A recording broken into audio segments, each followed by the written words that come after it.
به نام خدا. سلام. در این قسمت از بخش نقشه‌خوانی در مورد پلان ساختمان یک توضیح مختصری میدم تا حضور ذهن داشته باشین. پلان ساختمان همان نقشه ساختمان هست، همینطور که در شکل روبرو میبینید یک ساختمان تمام شده ای هست. اگر همین رو یک برش بزنیم و قسمت سقف رو برداریم، چیزی که حاصل میشه یک پلان ساختمان هست. پلان ساختمان موقعیت تمام دیوارها، درها، پنجره‌ها، پله‌ها، فضاها و قسمت‌های مختلف ساختمان را در طبقه برش خورده نشان میدهد. پس این پلان هست یا همان نقشه معماری هست. مهندس الکتریکی بر روی همین پلان تاسیسات الکتریکیش رو طراحی میکنه و به برکار میده که تا به پایان برسونه. دوستان، در اینجا چند تا از پلان اتاق، پلان سرویس و حمام و آشپزخونه گذاشتم که حضور ذهن داشته باشین. از آنجایی که ترسیم تمام مسیرهای مختلف سیمکشی از قبیل روشنایی، پریز برق، تلفن، آنتن بر روی یک پلان باعث شلوغی و اشتباه میشه در نقشه خوانی، بنابراین هر یک از سیمکشی ها را در یک پلان جداگانه ترسیم میکنیم. مثلا یک پلان از آپارتمان داریم، 3 تا کپی میگیریم. مثلا اونایی که مهندس هستن و طراحیش میکنن این کارا رو میکنن و نیازی نیست که شما این کار رو بکنین، چون شما برکار هستین یا مهندس هستین. خب اگر برکار هستین که 3 تا کپی گرفته شده، مهندس 3 تا کپی گرفته و یه دونش پلان روشنایی، یه دونش پلان پریز برق و یه دونه دیگهش پلان پریز تلفن و آنتن رو طراحی کرده. و در اینجا یه دونه از پلان از یک آپارتمان رو براتون آماده کردم. چیدمان و مداربندی پریزهای یک واحد ساختمان رو نشون میده. اگر در قسمت قبلی پریز علائم شمای فنی رو به خوبی یاد گرفته باشین، به خوبی میفهمین که چیدمان پریز ارتدار هست و یه دونه حال تقریبا ال شکل داریم اینجا، یه دونه اتاق با حمام و سرویس بهداشتی، ورودی اتاق و یه دونه آشپزخونه و خیلی راحت هستش. همونطور که گفتم علائم ما رو خوب یاد بگیرین، به خوبی میتونین نقشه خونی کنین. و اینجا چیدمان و مداربندی تلفن و آنتن هست، پریز آنتن و پریز تلفن. مثلا یه توضیح میدم براتون. توی حال پذیراییمون یه دونه تلفن آنتن همین گوشه گذاشته و یه دونه هم تلفن آنتن این ور گوشه از حال پذیرایی گذاشته.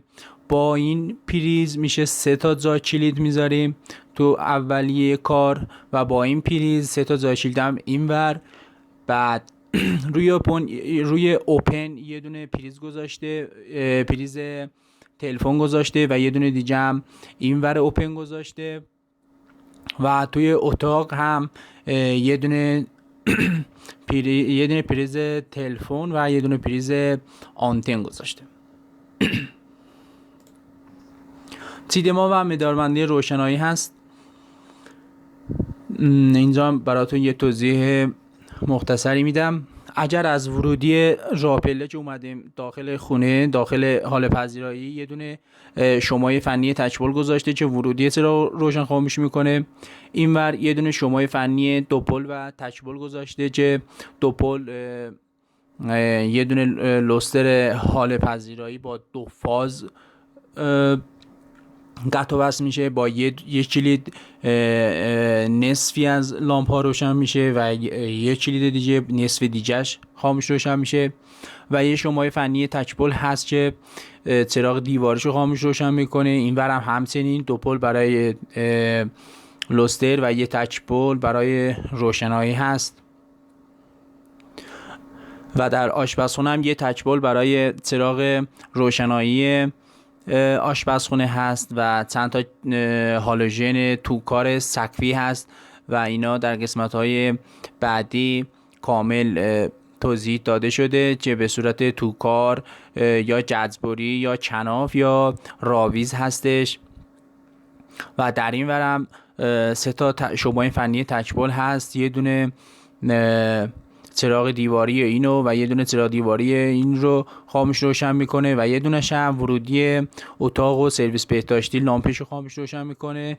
یه کلید تکبل جلوی سرویس بهداشتی گذاشته که با همون تکبل چراغ دیواری داخل سرویس و هواچش خاموش روشن میکنه.